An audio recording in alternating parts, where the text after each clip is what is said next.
किती मोठा धक्का आहे सचिन अहिर यांचं जाणं हा महाविकास आघाडीला आणि विशेषतः आदित्य ठाकरे यांना, कारण मतदारसंघ वरळी आहे.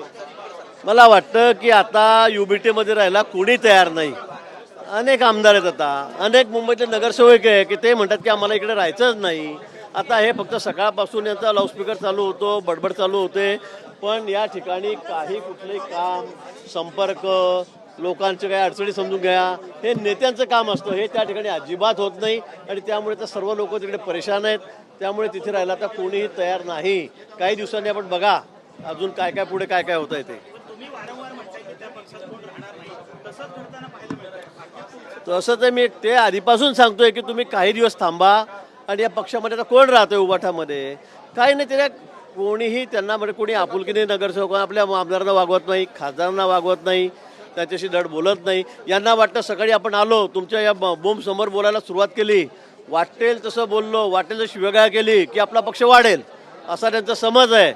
पण मी आधीच सांगितलेलं आहे की आता या सगळ्या बडबडीमुळे, या अगदी खालच्या थराचं बोलणं यामुळे आता या पक्षामध्ये ना त्यांच्या मागे कोणता लोकसंग्रह आहे, ना मतदार आहेत, ना निवडून आलेले कोणते लोकप्रतिनिधी राहायला तयार आहे. दिल्ली तांत्रिक बाजू कशी सांभाळली जाणार आहे, कारण 2/3 आमदार जावे लागतात. सचिन अहिर गेल्यामुळे अशा पद्धतीची पक्षांतर बंदी कायद्यासंदर्भात मला अजून तो काही मी अभ्यास केलेला नाही, मला त्या बाबतीमध्ये काही माहिती नाही. पण मी पुन्हा सांगेल की असून नसून सुद्धा त्यांच्यासोबत मनाने आता कोणी नाही आहे, कोणी राहायला तयार नाही आहे. भाजपचा आमचा काही संबंध नाही. या ठिकाणी भाजपचा काय संबंध आहे? आता उमेदवारी जागा ती शिवसेनेची आहे, उपसभापतीपर्यंत जागा शिवसेनेची आहे.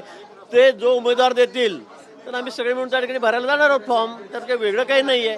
पण हा निर्णय सर्वस्वी शिवसेनेचा आहे, शिंदे साहेबांचा. आदित्य ठाकरे यांच्यासाठी मोठं आव्हान ठरेल सचिन अहिर वरळीमध्ये. कोणासाठी? आदित्य आदित्य ठाकरेसाठीच नाही, हा उबाटासाठी आता मोठा धक्काच आहे. आणि एकामागून एक मोठे धक्के अजून त्यांना बसणार आहेत. त्यांना फक्त बडबड करू द्या, त्यांना आमच्या नेत्यांना शिव्या घालू द्या, त्यांना कुणाबद्दल काही बोलू द्या, त्यांनी बोलत राहावं. पण स्वतःचा पक्ष सांभाळता त्यांना येत नाही. दुसऱ्यांवर फक्त टीका टिप्पणी करायची, स्वतःच्या पक्षातल्या लोकांना सांभाळू शकत नाही. आणि आता पुन्हा आपण हळूहळू बघा पुढे काय होत आहे. उद्धव ठाकरे जर भविष्यात तो सर्वस्वी निर्णय शिंदे साहेबांचा आहे. मी त्या बाबतीत बोलणार. आमचा काही संबंध नाही. हा सर्वस्वी निर्णय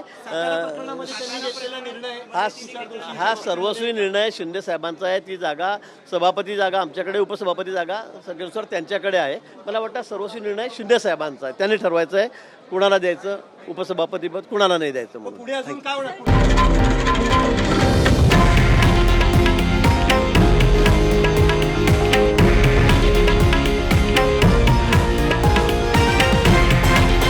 हे आहे देशातील नंबर 1 न्यूज नेटवर्क आणि आपण पाहत आहात TV9 मराठी, एकमेव.